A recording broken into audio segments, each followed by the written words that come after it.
بسم اللہ الرحمن الرحیم۔ السلام علیکم۔ ابتدا رب العزت کے نام سے جس نے جان دی جہان دیا، اور درود و سلام محمد و آل محمد پر۔ آئیے ان کے ساتھ ناصر نقوی حاضر خدمت ہے۔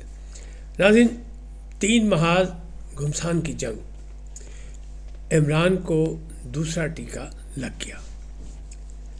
نئی ٹرائے کا اپوزیشن کرے گی، کون کون ہے، کیا شامل ہے، کیا ان کی پالیسی، یہ بھی آپ کو بتاتا ہوں۔ اور اصلی لڑائی، نورین نیازی زخمی۔ ایران بڑی جنگ کے لیے تیار۔ ان تمام باتوں میں گفتگو کروں گا، لیکن پہلے آپ سے گزارش کہ ان کو سبسکرائب کریں، لائک کریں اور گھنٹی کا بٹن دبانا نہ بھولیں، بلکہ اپنی قیمتی رائے کا اظہار اپنی شخصیت کے مطابق کریں۔ جی ناظرین، پہلے عالمی بات کریں کہ ایران اور امریکہ کی جو لڑائی کا نقشہ بنا ہوا ہے، اس میں یہ بات واضح ہو گئی کہ ایران نے ذہنی طور پہ تیاری کر لی جنگ کی۔ اسے فارس میں میزائل لگا دیے امریکن جہازوں کی طرف رخ کر کے، اور رہبر معظم علی خامنہئی نے اپنے اختیارات 4 مختلف شخصیات کو تقسیم کر دیے کہ اگر وہ شہید ہو جائیں اس جنگ میں تو یہ لوگ اپنا کام کرتے رہے۔ ان چیزوں سے ایسا لگ رہا ہے کہ وہ بالکل لڑائی کے لیے تیار ہیں۔ امریکہ بہادر کیا کر رہے ہیں، اپنے اتحادیوں سے کس طرح مل رہے ہیں، کیا ہو رہا ہے، وہ اپنی ایک الگ بات ہے، اور وہ بھی کسی سے اب ڈھکی چھپی نہیں۔ لیکن ایران نے تیاری کر لیا، اور ہر طرف جو ہے میزائل جو ہے وہ بھی لگا دیے گئے ہیں، اور تیاری کر کے مکمل کر کے اختیارات تقسیم کر دیے گئے ہیں۔ حسن روحانی جو سابق صدر، ان کو بھی اختیارات دیے گئے ہیں، اسپیکر اسمبلی کو بھی دیے گئے ہیں۔ تو مختلف باتیں تاکہ کوئی ابہام پیدا نہ ہو۔ رہبر معظم نے پوری تیاری کر لی ہے۔ تو یہ ہوگی وہاں کی بات۔ اب میں نے ایک بات کی کہ 3 محاذ گھمسان کی جنگ، تو پاکستان نے جو اسٹرائک کی تھی افغانستان پر، جو حملہ کیا تھا اور 7 کیمپ ان کے اڑا دیے تھے، اور وہاں کی لسٹ بھی جاری کر دی تھی، اس کے باوجود طالبان نے لڑائی موڑ لے لی۔ لنڈی کوتل اور خیبر ڈسٹرکٹ اور شاہ کوٹ 3 محاذ ہیں جہاں سے مسلسل فائرنگ ہو رہی ہے پاکستان پر، اور اس کا مطلب یہی ہے کہ وہ لڑنا چاہتے ہیں۔ دوسری خبر یہی ہے کہ باقاعدہ ٹی ٹی پی نے مختلف لوگوں کی بھرتیاں بھی شروع کر دی ہیں اس جنگ میں اپنا کردار ادا کرنے کے لیے۔ اب یہ کیا ہے؟ اور یہی نہیں، ملا متقی، امیر متقی نے اقوام متحدہ کی سیکرٹری سے رابطہ کیا، ڈپٹی سیکرٹری سے، کہ جناب پاکستان زیادتی کر رہا ہے، پاکستان ظلم کر رہا ہے، پاکستان یہاں کوئی کیمپ نہیں ہے، ہمارا کوئی تعلق نہیں دہشت گردی سے۔ لیکن انہوں نے کوئی رسپانس نہیں دیا۔ تاہم فائرنگ جاری ہے، پاکستانی افواج کے نشانے پہ ہیں، اور پاکستانی نے اپنے انتظامات کیے ہوئے ہیں، اس لیے کہ اپنی قوم کو بچانا، عوام کو بچانا اور اپنی ریاست کو محفوظ کرنا پاکستان کی افواج کی اولین ذمہ داری ہے۔ تو اب طالبان جو ہے وہ لگتا ہے لڑنے کی تیاری کر رہے ہیں، لیکن معاملات اب سوال یہ ہو رہا ہے کہ جب آپ کے بارڈر پہ باقاعدہ جو ہے سیکورٹی وال لگی ہوئی ہیں، یا مطلب تاریں لگا دی گئی ہیں، تو پھر یہ کہاں سے آ رہے ہیں دہشت گرد؟ تو مسلسل دہشت گردی ہو رہی ہے، اور آج بھی ہوئی ہے، اور آج بھی مارے گئے ہیں، شہید بھی ہوئے ہیں، تو ایک ڈی ایس پی صاحب بھی شہید ہوئے ہیں۔ تو یہ سارا کچھ کیسے ہو رہا ہے؟ اس کا جواب یہ ہے کہ جن لوگوں کو نہیں پتہ، ایک تو یہ کہ دشوار گزار راستے ہیں، پہاڑی علاقے ہیں، دوسرا یہ کہ قبائلی جو ہیں وہ کچھ ادھر رہتے ہیں، کچھ ادھر رہتے ہیں، آپس میں ان کے رابطے ہیں، انہی کے بہانے دہشت گرد بھی آ جاتے ہیں۔ تو یہ ساری چیزیں جو ہیں وہ عام شہروں جیسے نہیں، یا عام ملکوں جیسے حالات وہاں کے نہیں، اسی لیے وہاں کوئی کبھی کامیاب نہیں ہو سکا جنگ میں، کہ امریکہ کو بھی لوٹنا پڑا، بھاگنا پڑا۔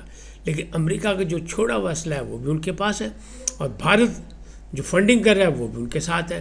تو یہ کام جو ہے باقاعدہ انہوں نے یعنی کر دیا۔ دوسری جانب کیا ہوا؟ دوسری جانب سہیل آفریدی، جن کے صوبے میں سب سے زیادہ دہشت گردی ہو رہی ہے اس وقت، وہ کہہ رہے ہیں کہ ہماری اصل لڑائی جو ہے، وہ ایک جگہ ایک تقریب میں خطاب کر رہے تھے، وہ بظاہر تو بند کمرہ تھا، تھوڑے لوگ تھے، لیکن بڑے جذباتی وہ تقریر کر رہے تھے، یعنی چائے کی پیالی میں انہوں نے طوفان برپا کیا ہوا تھا، اور وہ کہہ رہے تھے ہماری اصل لڑائی ملٹری اسٹیبلشمنٹ سے۔ تو اب دیکھنا ہوگا، سوچنا ہوگا یہ کس کی سوچ ہے۔ ٹی ٹی پی کہتی ہے کہ جو پاکستان فوج کے خلاف ہے وہ ہمارا دوست ہے، یا ہمارا دوست وہ ہے جو پاکستان فوج کے خلاف ہے۔ تو یہی اب سہیل آفریدی صاحب کہہ رہے ہیں۔ سہیل آفریدی صاحب کی نامینیشن کہتے ہیں مراد سعید نے کرائی تھی، عمران خان انہیں ذاتی طور پر نہیں جانتے۔ بیرسٹر گوہر خان نے ان کو سمجھایا کہ رہائی فورس نہیں بنانی، وہ کہتے ہیں رہائی فورس بنے گی، لاکھوں نوجوان اس میں آئیں گے اور ہم باقاعدہ ان کی تربیت بھی کریں گے اور ان کو کہ کیا کرنا ہے۔ تو یہ ایک محاذ گرم ہے۔ دوسری جانب محمود اچکزئی نے کہا ہے، ایک بار پھر آفر دی ہے کہ ہم بیٹھ کے مذاکرات کرنے کے لیے تیار ہیں، یعنی تحریک تحفظ آئین پاکستان کے جو سربراہ ہیں، جس کے نائب جو ہیں وہ ہے مصطفیٰ نواز کھوکھر، ان لوگوں نے ایک آفر دی ہے۔ تیسری جانب کل میں نے آپ کو بتایا تھا راجہ ناصر عباس کہہ رہے ہیں کہ اگر عمران خان کا صحت کا علاج کرایا جائے، ملاقاتیں شروع کر دی جائیں، تو میں ضمانت دیتا ہوں کہ حکومت نہیں گرانے دیں گے۔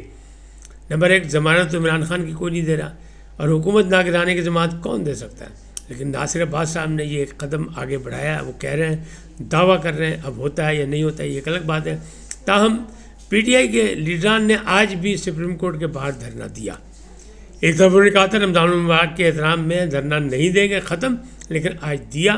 اور علی محمد خواجہ اور بیرسٹر گوہر خان نے جا کے سپریم کورٹ کے رجسٹرار سے ملاقات بھی کی اور انہوں نے یہی التجا کی کہ جناب عمران خان کے مقدمات کو جلدی سنا جائے، ان کو لسٹ میں لایا جائے۔ تو انہوں نے کہا آپ درخواست دیں، اس پہ ہم غور کرتے ہیں، یقین دہانی کرا دی۔ بہرحال یہ بھی مسئلہ جاری ہے۔ دوسری جانب علیمہ خان جو ہے ان کے بارے میں جو ہے وہ پھر وارنٹ گرفتاری جاری ہو گئے کیونکہ وہ پیش ہی نہیں ہو رہی۔ تیسری جانب علیمہ خان ڈھاگل ہے، یہ ڈھاڈل ہے، کوئی ایسی جگہ ہے جو ناکہ تھا، وہاں اس کے قریب جو ہے وہ ایک سیوریج کا نالا زیر تعمیر تھا، اس کو کراس کرتے ہوئے وہ گر گئی نالے میں، وہ بھی اور ایک خاتون، اور دونوں زخمی ہیں، ان کے سر پہ چوٹ لگی یا منہ پہ چوٹیں لگی، کچھ چوٹیں لگی ہیں، تو وہ زخمی بھی ہو گئی۔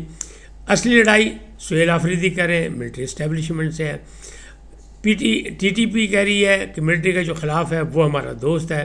اب ان صورتحال میں کیا ہوگا؟ اس صورتحال میں یہ ہوا جو میں نے آپ کو بتایا تھا، وہ اس پر عمل درآمد ہو گیا۔ کیا ہوا؟ میں نے آپ کو کہا تھا کہ دوسرا ٹیکہ لگے گا، پیمز جائیں گے عمران خان، آپ 2 3 4 میرے ولاگ دیکھ لیں۔ میں نے کہا تھا، اور یہ بھی کہا تھا میں نے کہ 25 تاریخ کو ڈاکٹر طارق فضل چودھری نے کہا کہ ان کو دوسرا ٹیکہ لگے گا، لیکن میں نے کہا تھا کہ حفظ ما تقدم میں یہ 24 کو بھی لگ سکتا ہے اور یہ 26 کو بھی لگ سکتا ہے۔ تو کل یعنی گزشتہ رات جو ہے یعنی 23 اور 24 کی رات کو یہ کام ہو گیا۔ عمران خان کی مرضی سے ان کو لے جایا گیا پیمز، ان کو ٹیکہ بھی لگایا گیا، ان کا معائنہ بھی کیا گیا، ان کا ہارٹ بیٹ بھی دیکھی گئی، بلکہ ان کا ای ٹی ٹی ٹیسٹ بھی کیا گیا، اور جس میں وہ مکمل فٹ پائے گئے۔ ان کی آنکھ میں پٹی کر کے ان کو رخصت کیا ٹیکہ لگانے کے بعد، اور ان کو کہا گیا کہ 3 دن آپ نے پانی سے پرہیز کرنا ہے، نہانا نہیں ہے، آنکھ کے قریب پانی نہیں آنا چاہیے۔ ان کو ہدایات دے کے واپس کر دیا گیا۔ یہ سارا پروسیجر تقریباً 1.5 گھنٹے کا ہوا، اور 12:15 یہ پہنچے تھے وہاں۔ لوگ کہتے ہیں رات کی تاریکی میں کیوں؟ تو جواب یہ دیا اعظم نذیر تارڑ نے، یعنی فلور پہ کے اوپر جا کے، یعنی قومی اسمبلی میں انہوں نے یہ کہا کہ جناب رات کو ایک ٹریفک کم ہوتی ہے، دوسرا سیکورٹی کے انتظامات زیادہ بہتر طریقے سے ہوتے ہیں، اس لیے ہم نے ان کو پروٹوکول کے مطابق ان کو لے جا کے کرایا اور ان کی مرضی کے مطابق کرایا۔ تو یہ سارا کچھ پروسیجر ہو گیا۔ تو اب واپس بھی وہ اڈیالہ جیل چلے گئے، باقی ٹریٹمنٹ جو ہوگا وہاں ہوگا۔ اب کہنا یہ ہے کہ علیمہ خان نے مسترد کر دی، لیکن اس دفعہ کیا ہوا؟ پچھلی دفعہ جب ٹیکہ لگایا تھا وہ بھی مرضی سے لگا تھا، لیکن اس کی رپورٹ چھپائی تھی حکومت، جس کا مطلب بات کا پتنگڑ بنا تھا۔ آج نہیں چھپائی، ان کی تمام رپورٹس، تمام ٹیسٹ عمران خان کے حوالے کر دیے گئے۔ اور اس موقع پر ڈاکٹر ندیم قریشی جو الشفا انٹرنیشنل کے ہیں، جو پی ٹی آئی نے جن کو نامزد کیا تھا، وہ وہاں موجود تھے، ڈاکٹر عارف وہاں موجود تھے، ڈاکٹر امجد وہاں موجود تھے، یعنی باقاعدہ پوری ٹیم وہ بھی تھی جسے پہلے معائنہ کیا تھا، اور دوسرے بھی وہ لوگ تھے جن کی نامزدگی انہیں نے کی تھی۔ لیکن علیمہ خان کہتی ہے کہ ہم مسترد کرتے ہیں، یہ جعلی رپورٹ ہے۔ اور وہ جو ہے شاہدانہ گلزار وہ بھی یہی کہہ رہی ہیں کہ نہیں، یہ سب جعلی رپورٹ ہے، یہ لوگوں کو چھپایا جا رہا ہے، یہ لوگوں کو بتایا جا رہا ہے، اصل بات یہ ہے۔ وہ اور مریم بھٹو یہ کہتی ہیں کہ آہستہ آہستہ عمران خان کو مارنے کی تیاری کی جا رہی ہے، اور ان کو سلو پوائزنگ یا آہستہ ان کا جو ٹریٹمنٹ صحیح نہیں کیا جا رہا اور صحیح ان کے ذاتی معالج سے نہیں ملنے دیا جا رہا، یہ اسی چیز کا ایک حصہ ہے۔ لیکن حکومت اس بات کی انکاری ہے۔ اب بات کرتے ہیں طے کا فیصلہ کرے گا. ایک طرف تو ناصر عباس ضمانت دے رہے ہیں، جبکہ دنیا میں کوئی عمران خان کی ضمانت دینے کو اس لیے تیار نہیں ہے کہ وہ پہلے بھی جو مذاکرات ہوئے تھے وہ ان کی ضد کی وجہ سے ہی ختم ہو گئے تھے. اب اس وقت جو ہے ناصر عباس ضمانت دے رہے ہیں، محمود اچکزئی آفر دے رہے ہیں کہ آئیں بیٹھ کے بات کرتے ہیں، بیٹھ کے بات کرتے ہیں، آئیں مذاکرات کھیلتے ہیں. یعنی پھر سے تو پیچھے جو ڈیل دی گئی تھی وہ ڈیل تو مک گئی، جو مطلب معاملات گڑبڑ ہو گئے تھے کہ بشا بی بی کی بیٹی اور بھابھی نے جو جا کے باہر بیان دی، جس سے علیمہ خان نے اس کو سیاسی بیانیہ بنایا، تو اس پر بات مک گئی. لیکن اب جو ہے وہ یہ کہا جا رہا ہے کہ نہیں، یہ کام ایسا غلط ہوا ہے، ٹھیک نہیں ہوا. تو اب پالیسی بھی بنائی جا رہی ہے، کیونکہ پی ٹی آئی کے اندر یہ ہو رہا ہے کہ اپوزیشن کون کرے. جب محمود اچکزئی اور راجہ ناصر عباس کو اختیارات دیے بانی نے، تو پھر فیصلہ جو ہے وہ سیاسی پارٹی کیا کر رہی ہے. سیاسی پارلیمانی پارٹی فیصلہ کرے، لائے عمل بنائے، یہ شاہدانہ گلزار کا مطالبہ ہے. دوسری جناب یہ پتہ یہ لگا ہے کہ ایک ٹریکا ترتیب دی گئی ہے، کس نے تشکیل دیا ہے اس کا بھی کوئی کچھ نہیں کہا جا سکتا. اس میں کون کون ہے؟ اس میں محمود اچکزئی صاحب ہیں، اس میں سہیل آفریدی صاحب ہیں جو کہہ رہے ہیں اصل لڑائی ملٹری اسٹیبلشمنٹ سے ہے، اور تیسری وہ ہیں علیمہ خان جو غیر سیاسی ہیں. اب اپوزیشن کے مستقبل کا فیصلہ اور مستقبل کی حکمت عملی یہ ٹریکا بنائے گی. تو بھائیوں تو آپ سوچ لو کی ہو رہا ہے. اس وقت تک اتنے، پھر ملیں گے نئے موضوع کے ساتھ. جاتے جاتے آپ سے درخواست آئی ہے ان کو سبسکرائب کریں، لائک کریں، گھنٹی کا بٹن دبانا بھولیں. اپنی قیمتی رائے کا اظہار اپنی شخصیت کے مطابق دیں. سدا سلامت رہیں، لیکن پہلے پاکستان زندہ باد، پاک افواج پائندہ باد. سدا سلامت رہیں. اللہ نگہبان.